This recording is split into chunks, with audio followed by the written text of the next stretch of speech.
Okay, so welcome back to the public webinar series at Tokyo College Institute for Advanced Study at the University of Tokyo. My name is Naoko Shimazu, a global historian, and I am professor and deputy director at Tokyo College.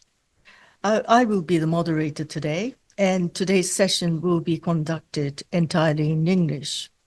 Now, allow me to introduce today's panelists. So our speaker is Professor Patrick Boucheron, who is the chair of the history of powers in Western Europe from the 13th to the 16th century at the Collège de France in Paris since 2015. Before coming to the Collège de France, he was professor of medieval history at the University of Paris I. And from 2012 to 2015, he was served as chairman of the Scientific Council of the École Française de Rome.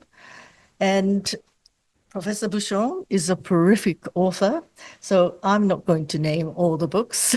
All I can say is that I had it in my records, 12 books, 5 edited volumes, but who knows, there may be more already.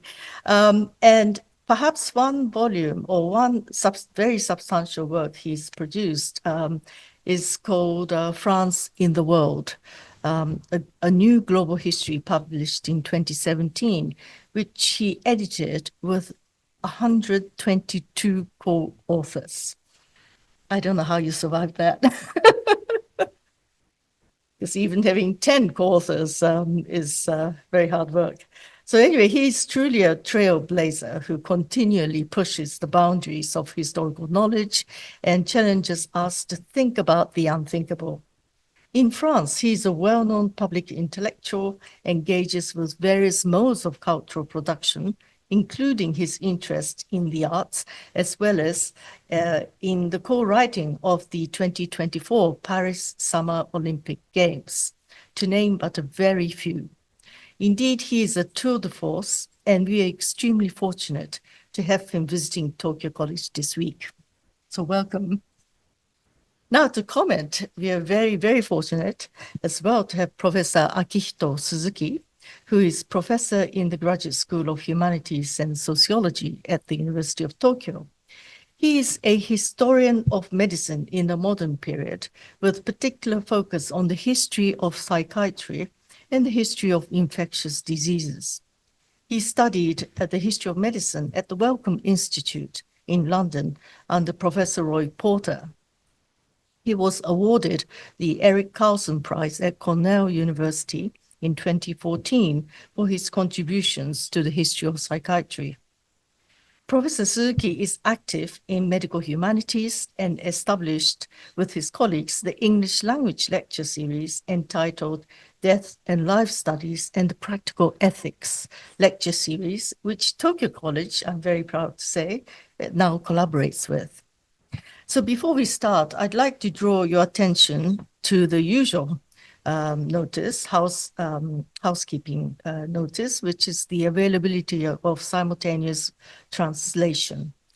So please click the translation button at the bottom of the screen in order to switch to Japanese or English, depending on the language of the speaker, but we will all be speaking English today. So if you need Japanese translation, please switch that button.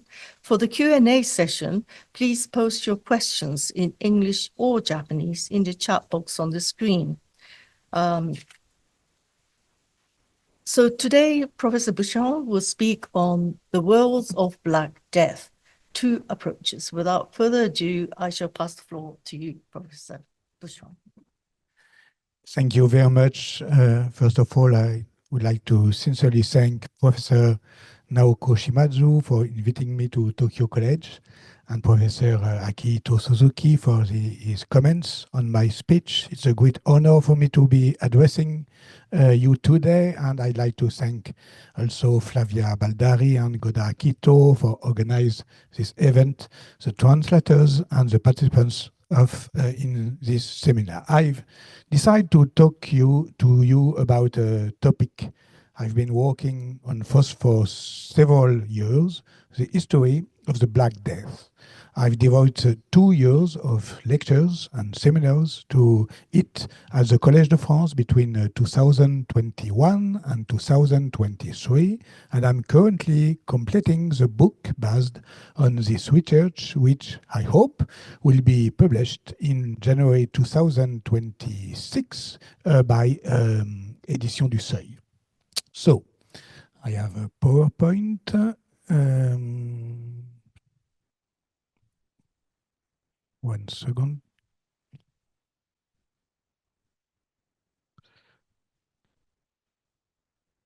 Okay, and last operation, just like this. Yes, fine. So, to introduction, I have 3 paradoxes. The first one, the Black Death remains the most devastating demographic catastrophe in global world, in human history. Demographic historians are constantly reassessing the human toll. It is now estimated that the death toll could exceed 60% of the European population within 5 years. I really here on the authoritative work of Ole Benediktov, the complete history of the Black Death, you see it. But the social, economic, and political consequences of this enormous event do not seem to have been commensurate with the disaster. We cannot cite a single historical mutation that appears to have been a direct consequence of the disease.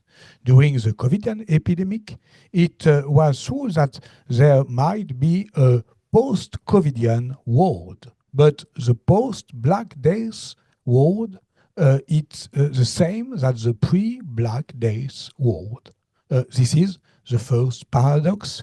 The plague appears it, our documentation, only as a circumstance, a period, never as a real event. Secondly, we know that the plague is a long period event. The Black Death was the climactic moment of what is now identified as a second plague pandemic in Europe. Europe only experienced a second pandemic, the plague of 1647 to 1720 in the broadest sense, because China had suffered a third pandemic. And by the same retroactive effect, the Justinian plague became the first pandemic of a disease that modern science has defined since the identification of Yersinia pestis in 1894. And in other words, the plague is wrongly seen today as a disease of the past, firstly, because it has not yet been eradicated, and Yersinia pestis is now still the most deadly pathogen for humans. It's a bioterrorism problem, you know. Secondly, it is modern plagues that enable us to understand the plague of the past.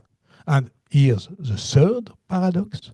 The combined progress of molecular biology, funerary archaeology, and environmental science now enables us to better understand the mechanism of infection and diffusion of the second plague pandemic that swept across Europe from 1347 to 1352.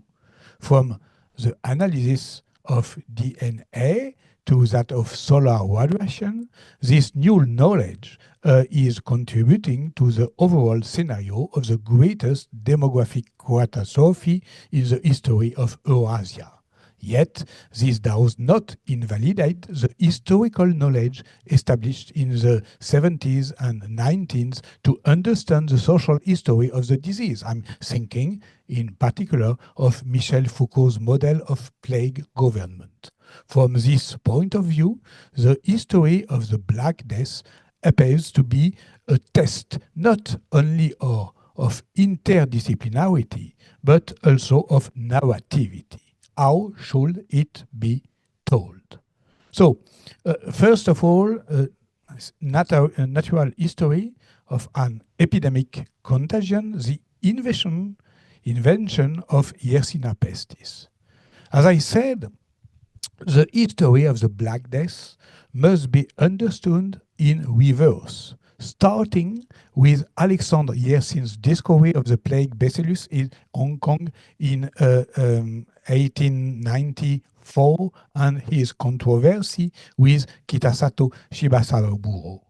We are therefore in the context of the third plague pandemic, which first affected China in the 1970s, where then much of Asia, as Professor Akihito Suzuki will explain later.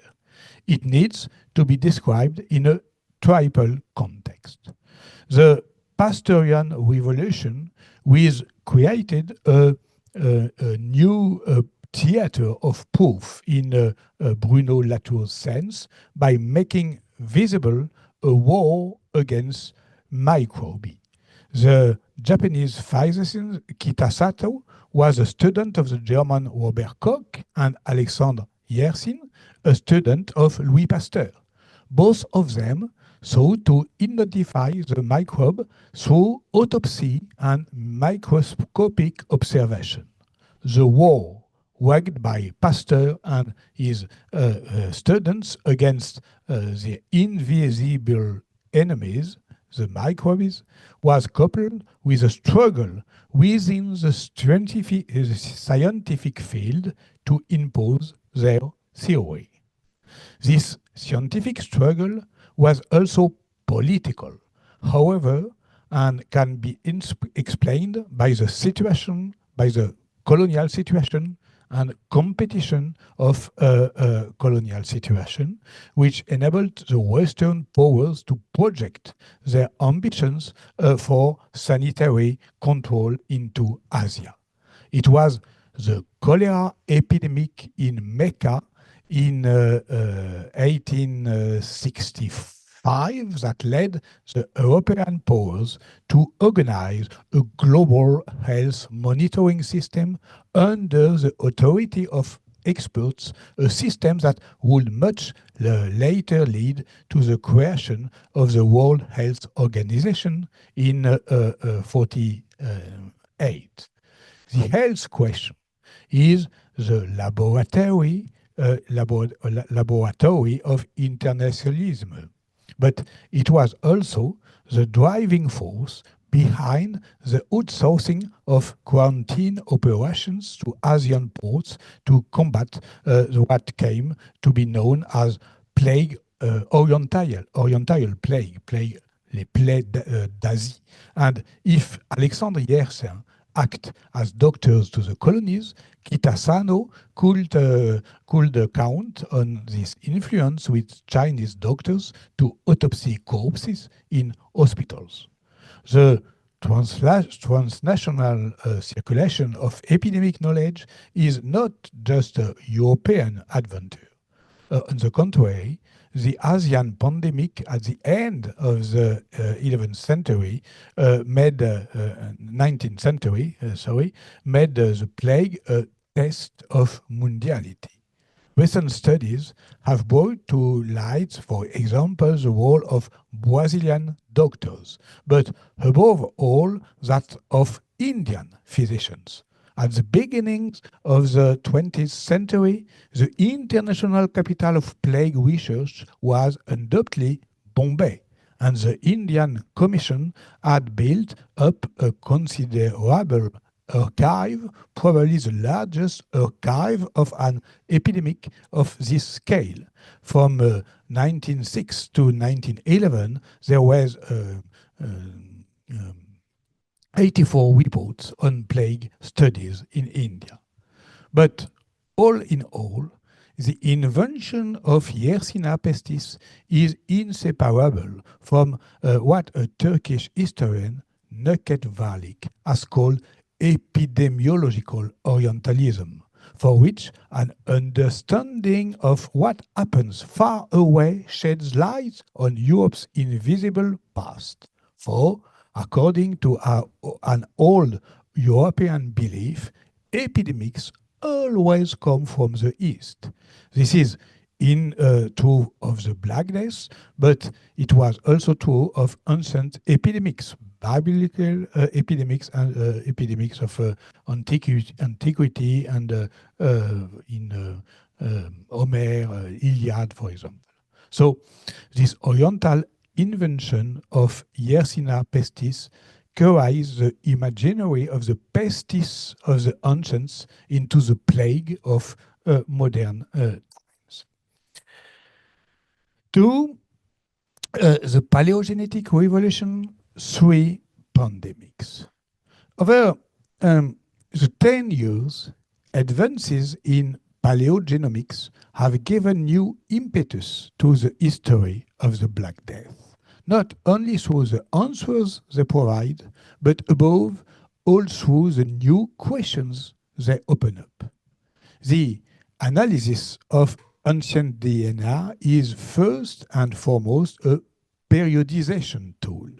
Thanks to genetic sequencing of the Yersinia pestis bacillus, we can find traces of the microbe in the bone remains of documented plague cemeteries, notably in London, but also in Barcelona and the south of France. We know now that the contagious disease that struck Europe from 1347 onwards was caused by the same pathogen that was responsible for the plague epidemic of the late 19th century. Until then, this was only a hypothesis. Today, it's a certitude. But we also know that the so-called Justinian plague, which affected the entire Mediterranean world and beyond from 60 to 80th century, was caused by the same disease. So there's 3 pandemics. While DNA provides an answer, it also shifts the question. Why did the epidemic remain dormant from the 8th to the 14th century and was tweaked its reawakening?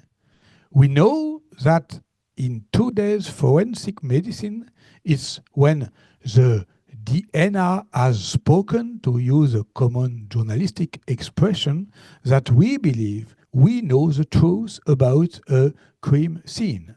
This is known as smoking gun proof, the ultimate proof.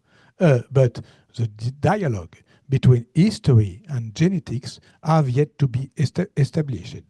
Each discipline tends to regard the use of science as auxiliary. Geneticists who need archaeologists to provide them with bone remains, and they need historians who contextualization plague cemeteries. But sometimes they are in discordance. For example, trace of the Yersinia pestis genome for the Justinian plague were found in the Alternerding village cemetery in Bavaria, Germany, but this is not documented by historians. Unlike the London cemetery of East Smithfields in England for the Black Death, sources cannot be cross-referenced. The plague of archaeologists is not the plague of historians, it is a plague of microbiologists. The challenge of interdisciplinary dialogue is to reconstruct a world populated not only by humans and non-human agents, but also by natural environments, a world in which everything evolved at the same time. The aim is to study the way in which is in this changing world the plague acts as disease, illness, and sickness, to use the categories of medical anthropology: disease, illness, sickness. In other words, a world where over time people who are not quite the same as they are today, neither culturally nor even biologically, come into contact with fleas and rodents that also have a history. And these animals carry a bacillus that it itself constantly evolving. This is how human beings contract a disease, interpret it differently according to changing medical categories, as we can see a illness, and become plague victim sickness, whose experience is historical because it depends on these different interwoven temporalities.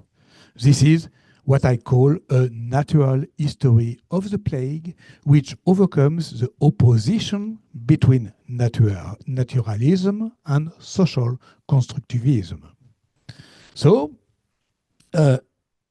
this is, the phylogenetic map of the Yersinia pestis with, we can see it's a periodization tool. And for third point, challenging the transmission paradigm. The transmission patterns of Yersinia pestis are the subject of increasingly sophisticated biological and epidemiological studies based not only on the current clinical pictures, but also on retrospective modeling of past sources. Yet, the virulence of the medieval epidemic remains difficult to understand using such models. That's the point. The dominant model is still that of indirect transmission of plague to man by the rat flea, which was discovered in the early 20th century. The questions of species jumping, the transition from zoonosis to human epidemic. All this is well known, and I won't insist. However, one of the characteristics of plague, which is a recent disease on the evolutionary scale, is that it is first and foremost a rodent disease, mammoth, rats, and so on, poorly adapted to humans. And this is why it is so deadly. Unlike leprosy, for example, an ancient disease which is very well adapted to humans and therefore not very deadly, even if it is very mutilating. However, calculation of the spread of transmission of the disease as well as its mortality rate, there's two studies. The first one is based on the case of Egypt, Mamluk studies in the 15th century, and we can see the mortality of humans, but also of rats. And the second one is in northern Italy in 16th century, and these two studies now seems to invalidate this standard model. Between 1347 and 1352, the epidemic spread at a rate of 1.5 to 6 kilometers per day. This is only an average value, which, as we all knew, has little meaning in itself. But it does testify to a rapid progression, which seems to have accelerated even further in the 16th century. It's hard, so, to understand why, during the third pandemic between 1897 and 1902, the disease progressed in India at a rate of only 10 kilometers per month, not per day, but per month. Specialists now acknowledge that in 1348, the plague spread among human populations with a speed and ease that are hardly compatible with the classic model of transmission from rat to rat flea and from rat flea to man. The possibility of human-to-human transmission has undoubtedly been overlooked, either because the pulmonary form was more prevalent than roots during the paroxysmal episode of the Black Death, or because the bubonic form is transmitted according to a biological pattern that is not understood because it is no longer observed. Furthermore, the phylogenetic the phylogenetic study of mutation in the pathogenic agent Yersinia pestis reveals a different geography and chronology. It invites us to globalize our conception of the words of plague, and this is the second point, the words of the plague, global history, connected histories. And first, the spread of the plague in Europe in 1347, old certainties, new hypotheses. How was the plague introduced to Europe? There is an inaugural scene, a cinematographical scene, is usually told as follows. We are in Kaffa, a fortified fort on the Crimean Peninsula in 1346. For 2 years, the Genoese have heroically resisted the siege by the troops of Janiberg, the great Khan of the Golden Horde. Now, however, they have been struck by a mysterious ailment that is killing their soldiers. Defeated, the Mongols catapult their infested corpse over the walls of the Genoese colony, infecting their enemies. The frightened inhabitants fled by the boat, carrying with them this terrible and unknown disease. All the killer had to do that was to travel the shipping lanes of Italian trade in the Mediterranean from port to port. Where does this story come from? From a single, indirect source far removed from the situation. It comes from the chronicle of a notary from Piacenza in Italy, in North Italy, Gabriele de Mussi, who was not a witness to the scene. We know today that this situation is highly improbable. For one reason, the corpses of plague victims are not contagious after the death. But it expressed all the hauntings of the epidemic imagination.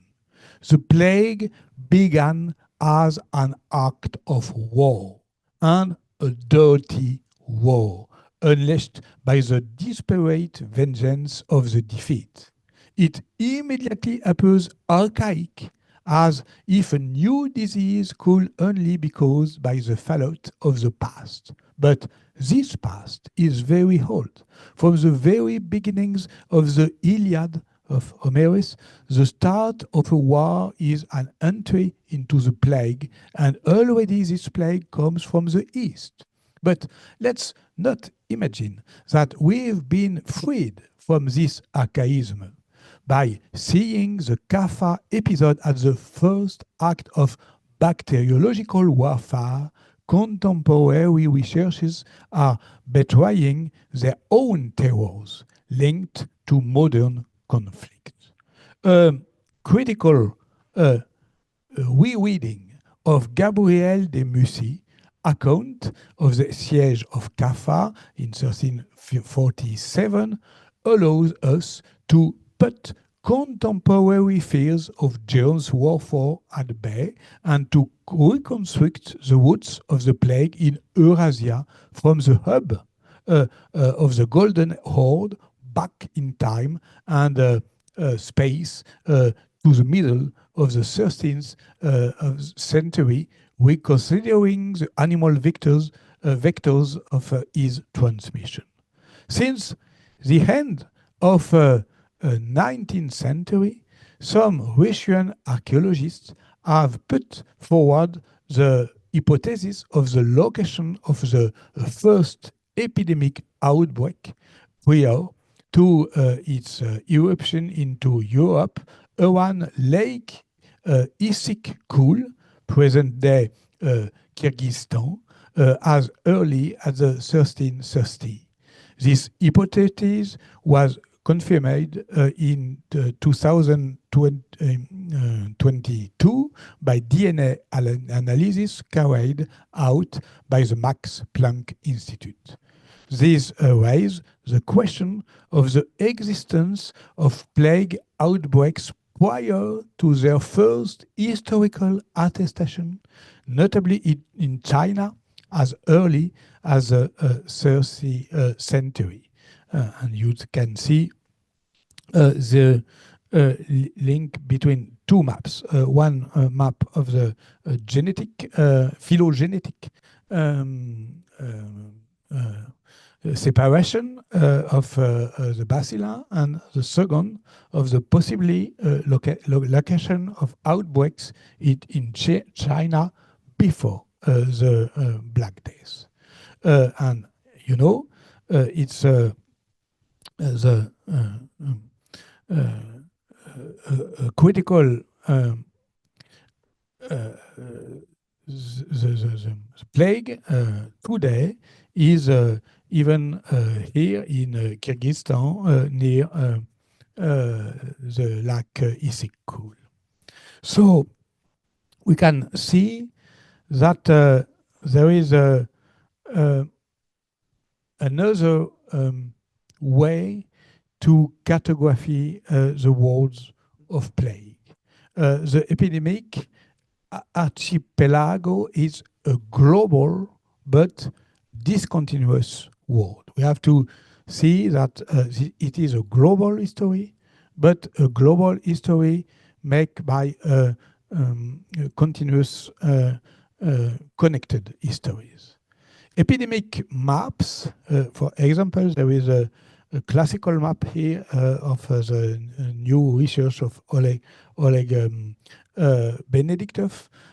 Epidemic maps of the spread of the plague adopt either an imaginary, first imaginary is, you know, a war imaginary, depicting assaults of the disease as invasions. Just like a war. For example, this is an old German atlas. The second metaphor is, waves, just like the contemporary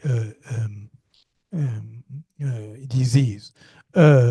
So there is assaults or submersions.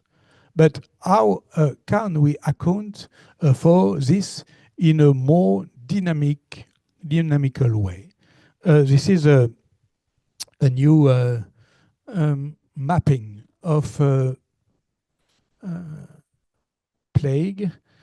We are proposed with Julien Loiseau, he's a Mamluk historian, and we can see the new mapping is not only European mapping, but in fact Eurasian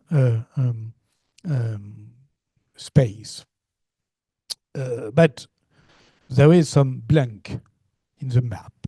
First of all, we need to question documentary silences, particularly in China, in India, and sub-Saharan Africa. And Japan is another problem, where researchers sometimes suspect the existence of plague outbreaks, but have never provided proof.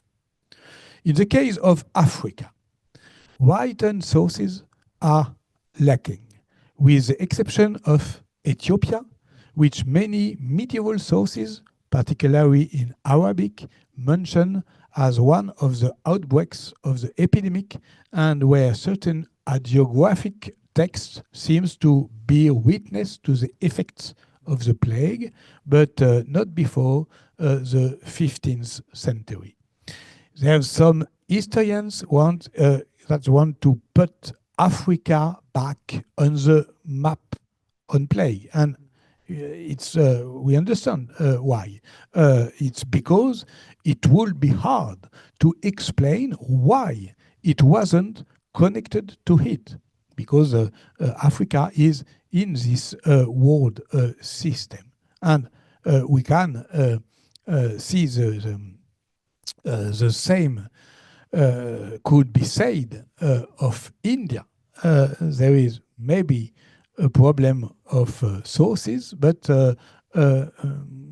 problem of no proof of plague in India.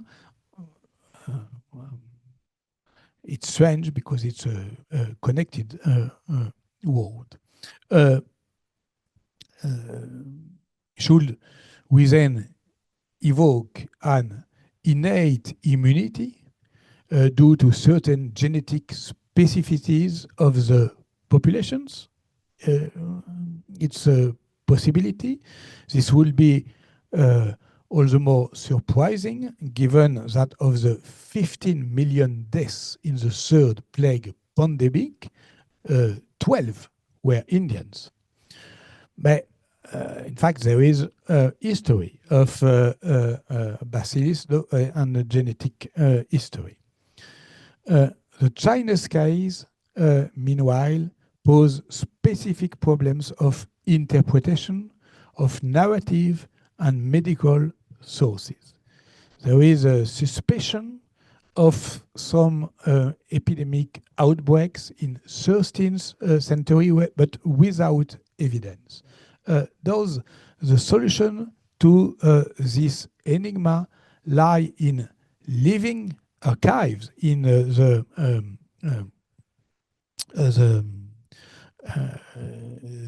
DNA genomic. It's possible.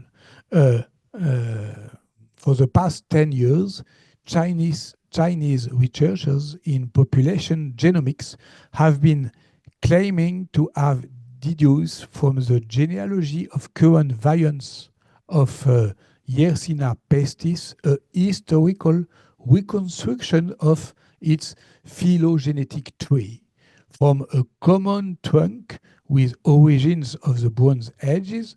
The pathogen would have undergone a polytomy, a divergence between 4 new lineages, probably linked to a change of host, which would have occurred in the middle of the 13th century near the Tibet.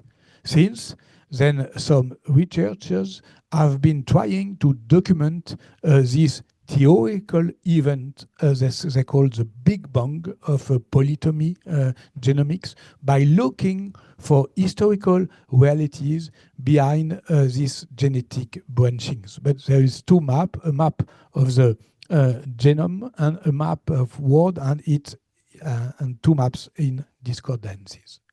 Epidemic history is both global and discontinuous. It is global. So I have a slide here. Yes. Uh, uh,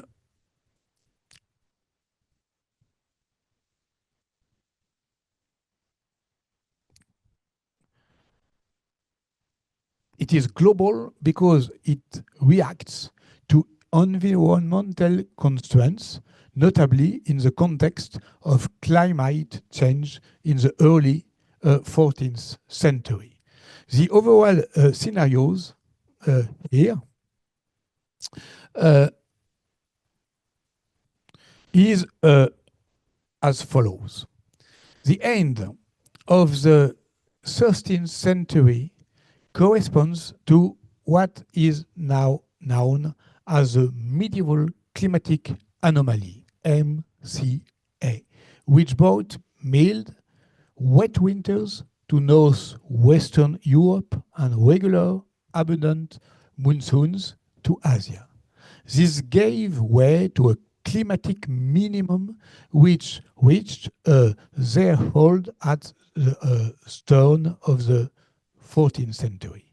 The exceptional flooding of the Nile in 1340 and the general drop in European temperature from 1330 to 1354 due to very cold winters and excessively wet summers become even more pronounced in 48 and 51 when instability was at its worst. The steppes become wetter and wetter, the vegetation cover increase, and with it, the rodents, natural reservoirs of Yersinia pestis, moved out of their natural shelters. This is what Bruce Campbell called the perfect storm. The pandemic arrives in Europe at a time when climatic conditions make its spread optimal. But while the plague is a global phenomenon, it is also discontinuous, as the epidemic's progression is primarily explained by the replications of micro events. Here, for example, the vectors of plague can therefore be redefined. It is also always war that brings plagues, or do epidemics only progress well in interconnected, peaceful worlds?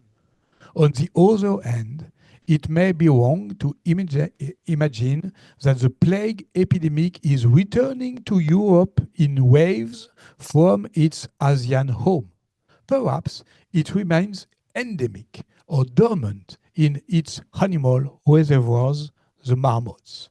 Dr. Wu Lian, a Malaysian-born Chinese who studies medicine at Cambridge, demonstrated that Marmota sibirica, which he had observed during the terrible plague epidemic in Manchuria, act as an endemic animal reservoir of Yersinia pestis. Biologically, it is very close to the Marmota bibacina type of grey marmots that colonize the shores of Lake Issyk-Kul in 3038, and it's still responsible for the few cases of deadly plague identified in present-day Mongolia. But naturalists also compare it to the common marmot in Europe, Marmota marmota, that populate the Alpine Valley. The first documented attestation dates precisely back to 1339. The presence of these alpine marmots had led to new hypotheses, not only about the biological diversity of reservoir oats, but also about the historical explanation for the plague's persistence in Europe. For example, in Milan, he was relatively spared by the plague of 1348. It bore the brunt of the second wave, 1461. If any case, the history of the plague must be understood on several scales. New approach to the Black Days make it a laboratory of interdisciplinary, but also of narrativity. On what scale should the story be told? The macroscopic scale of the world, it in its atmospheric envelopes, the microscopic scale of genetic mutation in bacilli and the biology of living organisms, or the average story of the middle scale of the human societies in their relationship with their natural environment. Here, historians return to their social historical questioning, in particular the question of the resilience of societies to major disasters. Generally speaking, we've stopped believing in a generalized panic to better understand the way in which society adapts to this illness. The best example for me is the funerary rituals. There is a literary testimony describe a society that no longer knew any laws, and that the epidemiological narrative remains that of Thucydide in the Peloponnesian War, which is taken up by Boccaccio, and it was a panic in cemeteries. But the archaeology don't see that. Archaeology see ordinance of cemeteries, and even in the climatic situation, in the worst moment of Black Days, there's no panic. There's no panic. The society is organized for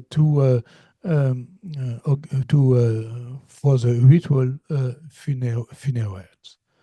One question remains, that of the disproportion between causes and consequences among the survivors of the Black Days, but also that of the latency of social change. Here, we can take the example of iconographic sources, and more than that, they are actually quite rare in documenting the passage of the disease.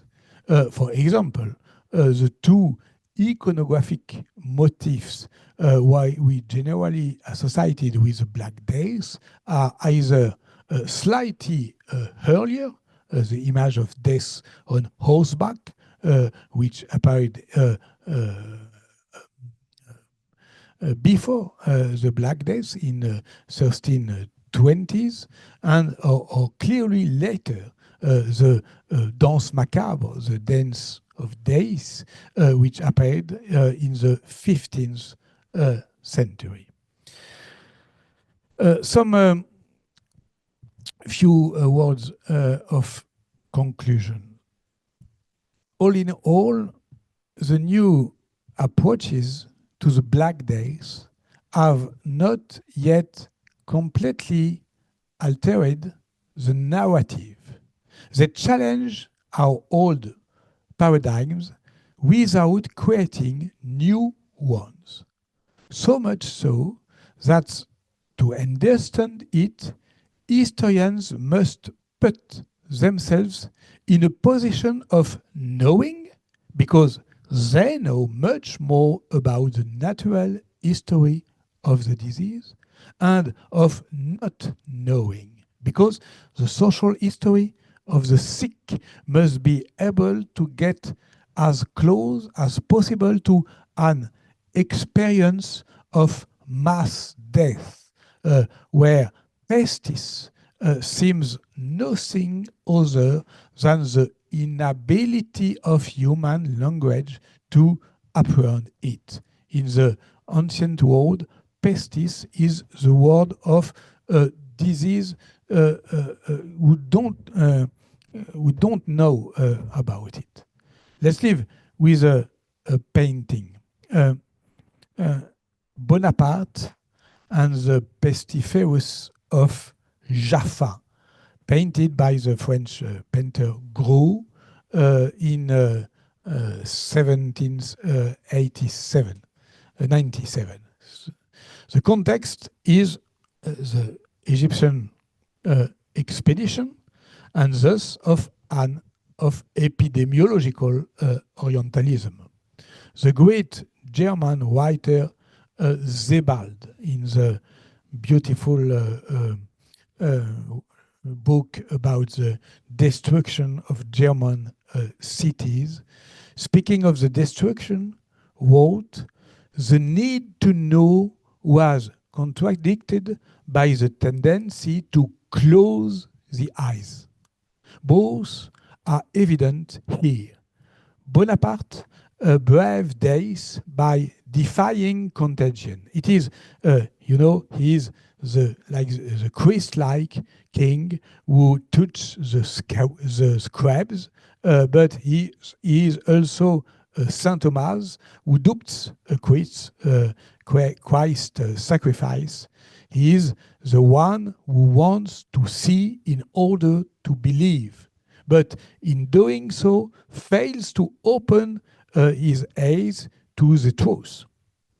To see, to touch, to believe.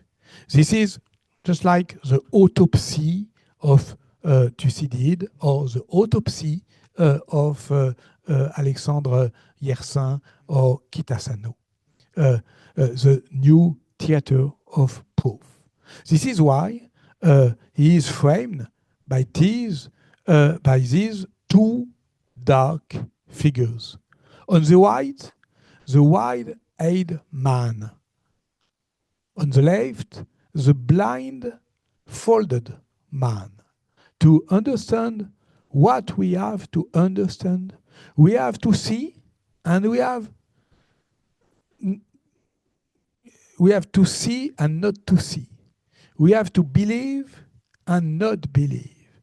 We have to know what we know today and not know what we didn't know yesterday, because the plague is almost the modern plague of the Pastorian doctors, and the ancient plague, the pestis, of an archaic sense.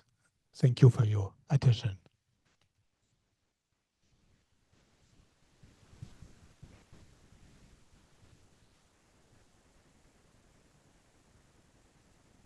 Thank you very much. Thank you so much, Professor Bouchon. We have now Professor Suzuki to offer some comments. Okay, something like, and I will share. Okay. Okay, so Professor Suzuki, floor's yours. Okay.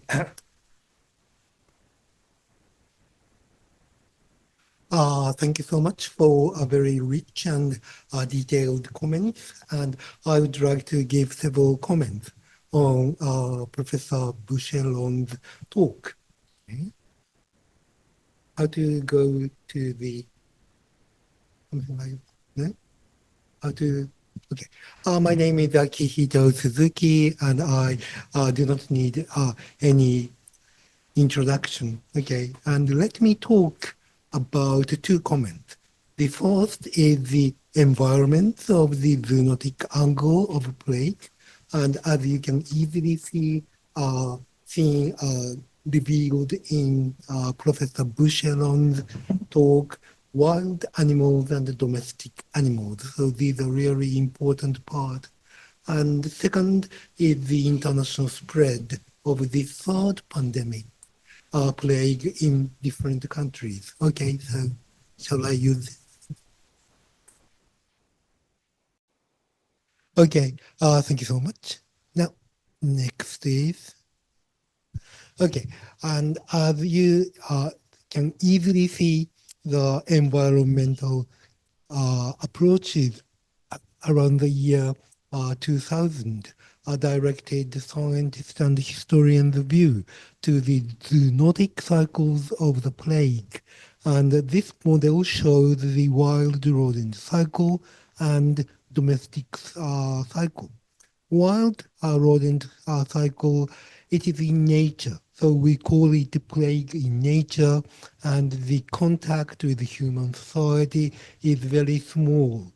Of course, there are several, occasional and very rare touching, but this is a natural environment. Whereas the domestic cycle, it is in the home, the town, village, or large cities. So we are talking about plague in humans, and we call this human environment. So we're talking about two types of environment. So that is one of the crucial part. Okay, and I took this from the CDC of the United States, and it says plague in nature, which has the circulation of Yersinia pestis among wild rodents, and there, when a person came to live in that area or just visited this wild area, they touch the flea and their pets or the animals like cats, dogs, and rabbits are infected with these things. So we are talking about two environment in the 21st century. That is a really important part. And if you look at the home, you can see it's not in the city or in the village. It is a completely isolated home. Okay, this is the, largely speaking, the plague in the 21st century. Okay. Now, I do not go into, but we still have several thousand dead cases or deaths in the in the second decade of the 21st century. So the red part is the place of a lot of rats or marmots or something like that. And then we do have dead body due to plague in Africa mainly. Okay, so that is the 21st century. I'm sorry. Okay, now let me go to the origins of the wild plague. One of the most important part is essentially the idea of climate. So climate is, I'm sorry, is very important, and I'm sorry, it's a different slide, but we do have a quick drop of temperature, as you know, in the 16th century due to volcano eruptions in Central America. So that had changed greatly the climate of the world. Okay, so that is a really important part. But I do think more convincing argument is the emphasis of trade. Okay, so if you look at the map in the western, in the left part, either the plague in the Africa or plague in India had just came through the sea or the Nile River to the Alexandria or Constantinople, which are the center of trade and learning and culture in the eastern part of the Mediterranean. So, and from there, the first plague just traveled to Italy or even Ireland in the 16th century. So this might be a really important part. Okay. Now, second, the origin of the word plague, and as you know, it started from the kappa and then just circled Europe in just a few years, and that is a story of the European view of the second pandemic of plague. And I think in the last 20 years, people's view started to become more central, more looked at the Chinese and Central Asian part, and the people like McNeil, Plague and the People, and Monica Green, the Four Black Deaths. These are really important part of the second pandemic. And if you look at the upper two area, is the Western Steppe and the Eastern Steppe. These are the living place for rabbit or marmot or that kind of rodents, and this area is largely the same with the empire of Mongol. So Mongol was really important, and the recent discoveries of DNA just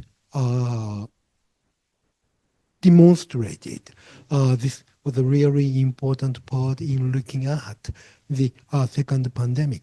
Okay, and one small joke is, as you might know, the Japan did not follow the conquer by the Mongol Empire, and so their attack to Japan failed 2 times. So this might have some interest, some connection with the absence of plague in Japan in the second phrase. Okay. Thirdly, the origins of the world plague, and it came from what is called the Yunnan or Yunnan in China, and the is relatively mountainous. It is connected with the Tibetan plateau, and from this area, a really important thing is plague came out. And one of the really interesting reason is that due to the development of copper mining, I think in the mid 17th century, the Japanese government almost stopped the export of copper to China due to the Japanese economy was flourishing there, so they need copper for coins. Okay, so that's one of the reasons of China started to lack the copper, but they discovered something rich copper mining in the Yunnan area, and then they sent a lot of laborers, about 300,000 laborers just moved to this area, and a lot of laborers started to carry the plague from this area. So I think taking about 100 or 150 years, the Yunnan plague started to spread very close to the area. And I think in the 1850s, they had a kind of a rebellion of the Islamic people against the Chinese government. So we have a kind of a war or rebellion in this area. So from the mid 19th century, the plague started to come, and I think in the 1950s, 1890s, it reached the Hong Kong and these large international ports. Okay, so we need to think that while the rodent cycles, yes, existed, and trade and wars opened the connection with domestic cycles. So economy was really important as making the background of plague and the trade of commodities and mining copper. The connection between the wild environment of HIV/AIDS and the human environment of the construction of cities and prostitution. So this was a really important discovery of the mechanism of the origin of HIV/AIDS, written by Jacques Papin. Okay, and of course, mines, migration, and HIV in southern Africa was a really important part. So we need to think about the development of very rural, almost no civilization area of mining. And there, many laborers migrated to there.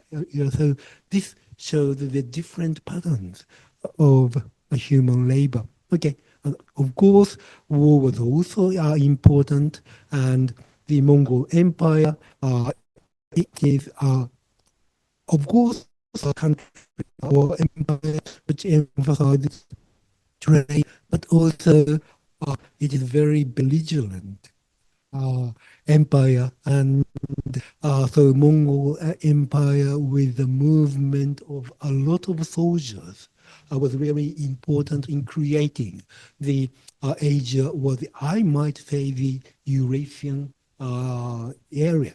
Okay, and of course in mid 19th century, the rebellion of Islamic people in China and other wars were really important. Okay, so that is one of the reasons of I touches the origins of the wild plague.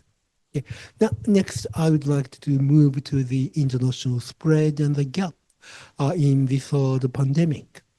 Okay, if you look at the third pandemic, the quick spread of plague to the world was the most prominent feature of the third pandemic.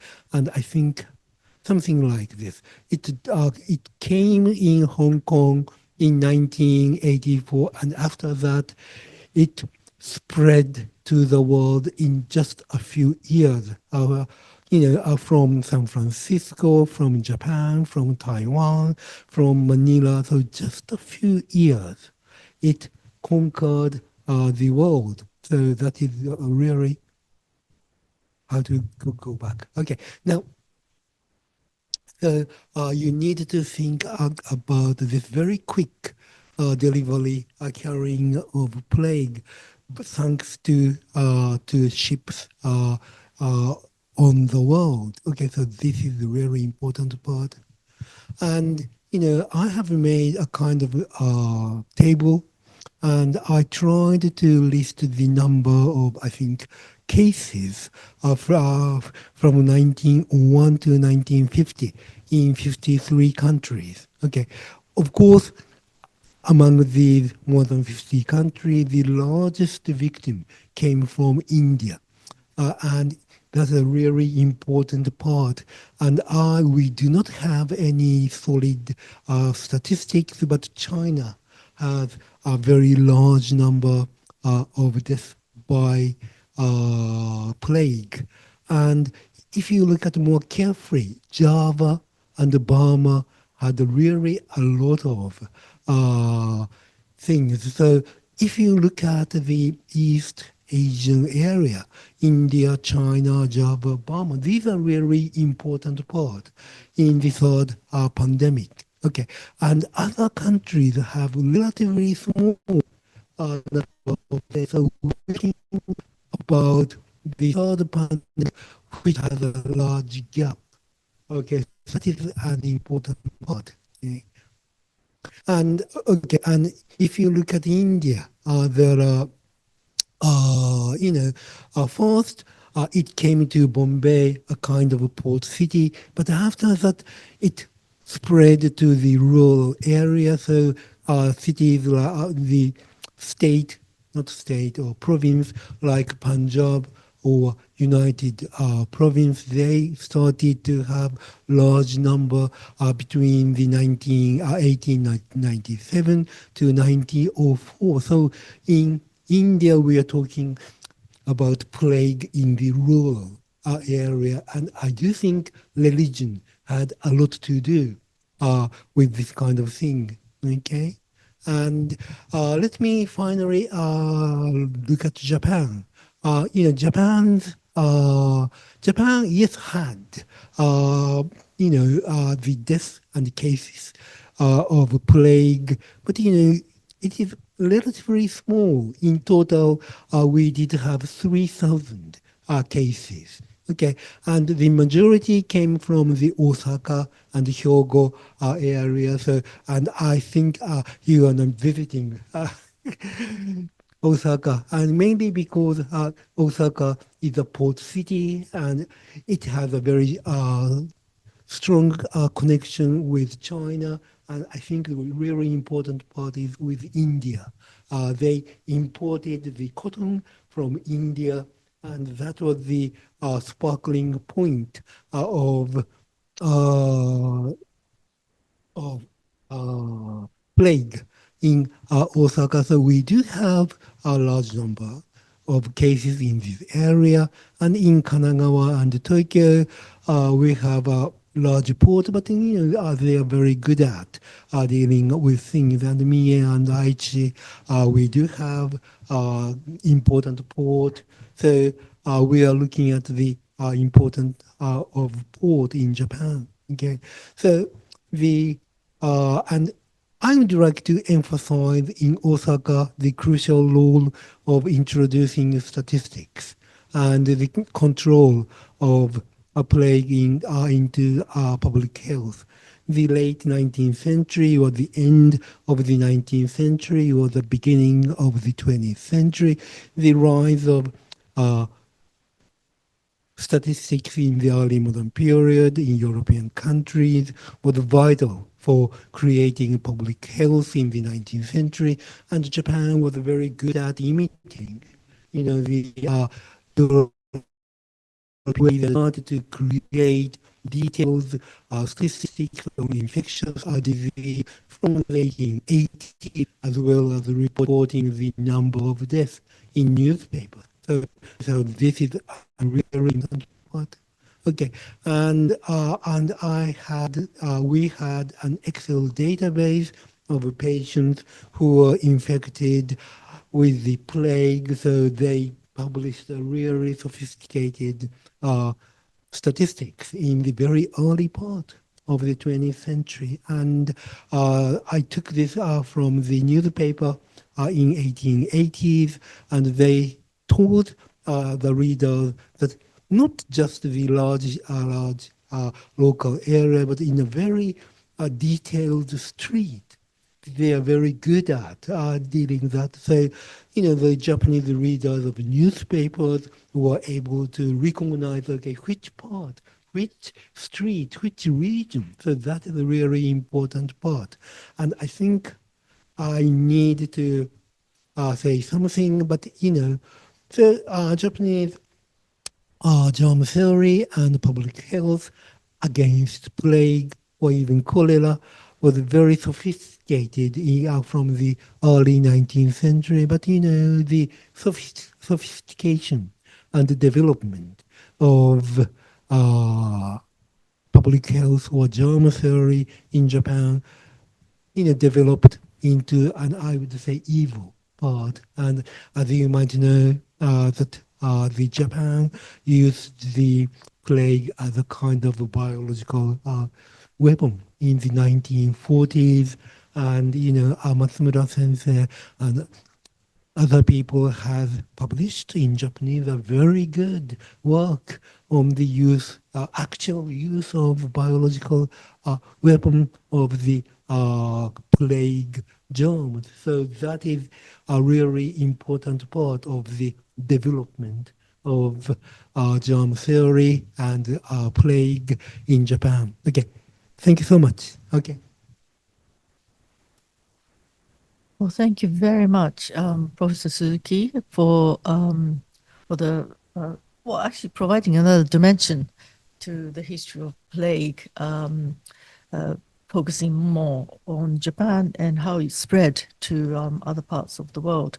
So I'd like to give Professor Boucheron an opportunity to respond to Professor Suzuki, if you like. Yes, thank you very much, Professor Suzuki, for this detailed and very interesting points, comments. For me, it's the same history. Yes, it's plague is a disease of connected world, and in fact, the problem is plague a daughter of war or peace?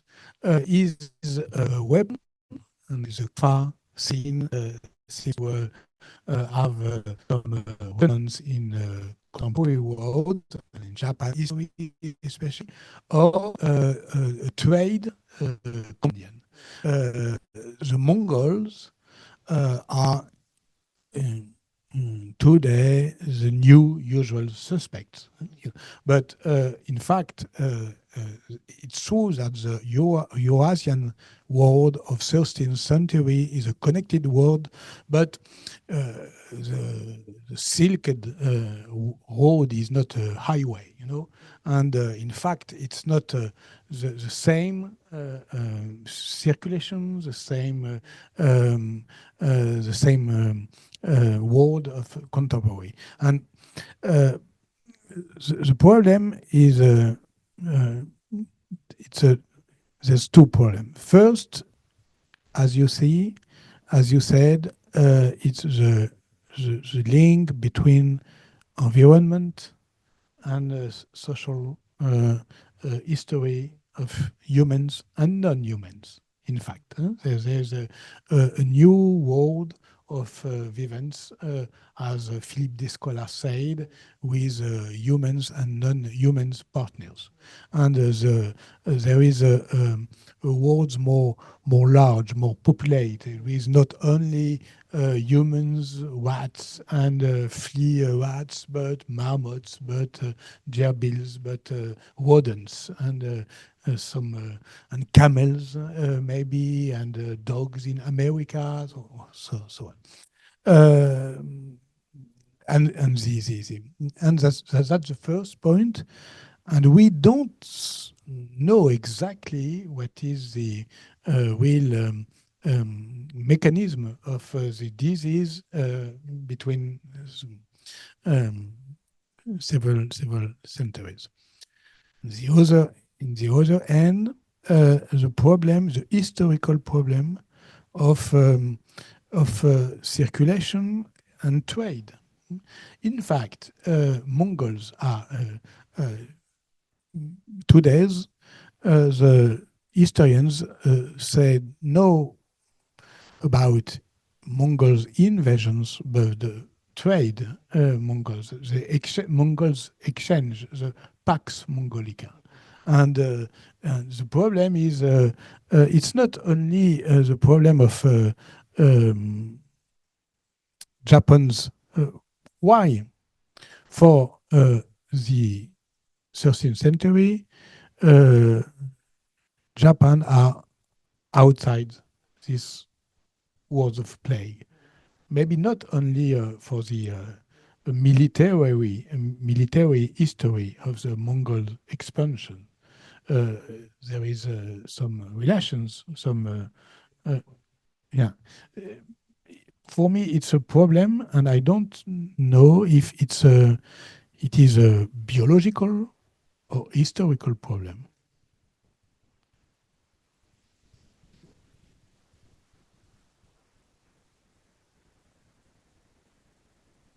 Okay. Do you think the difference between sea and land is a really important part when we think about think about infectious diseases up to the mid-20th century. And as you might know, in the mid-20th century, we introduced airplane, and that made this small, Earth very small. So you might know that in the COVID-19, the Chinese people who came to China and then infected and they spread to the world using aeroplanes. So we need to think about the speed of transportation. Okay. So,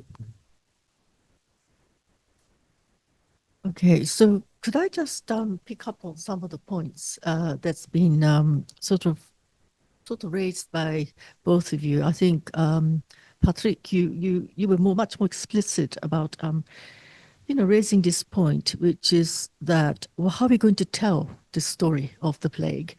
And we all historians here. So obviously we think a lot about narrativizing the historical past, and in order to sort of provide some kind of intelligible framework in which something as complex as the plague can be told.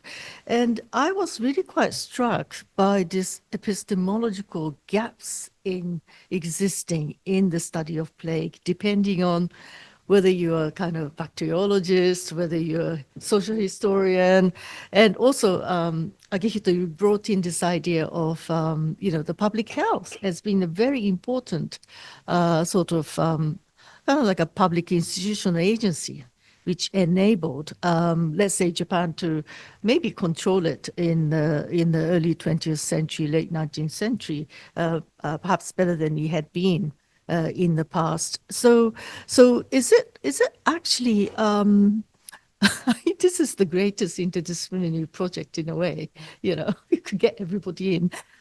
But is there any point in thinking about let's say, a single grand narrative? Because how do we ever tell this? Somebody's always going to be unhappy.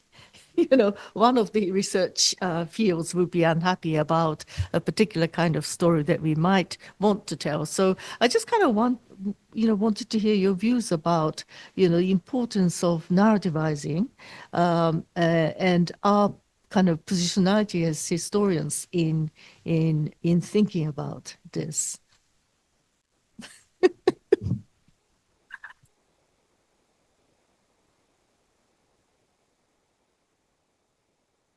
okay, plague is one of the really difficult disease for medical historians, and I have published a paper on measles. Okay, measles is very simple, very good to deal with. So measles, it does not have the animals or things like that. It's just between human beings. So measles is a very good, or I might say very simple disease, and many trained epidemiologists to start with the disease of measles because it's so simple and so you can use the logics. Okay, now, but as for the plague, plague is really complicated, and we need not just the historians, but biologists and RNA scholars, and these kind of things are really expensive.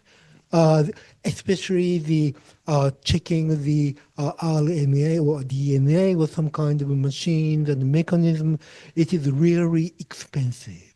So we do need a large scale project.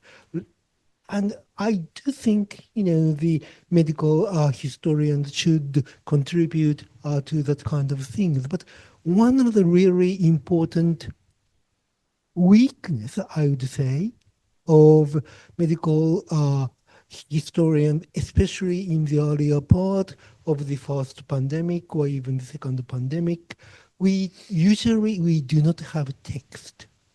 Usually we do have the DNA result and, anthropological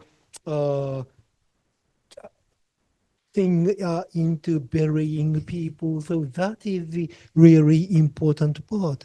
And usually historians do not go into the DNA and the patterns of burials. So we are one of the, how do I say, the helping scholars in this large project of looking at the pest and, plague and these kind of things.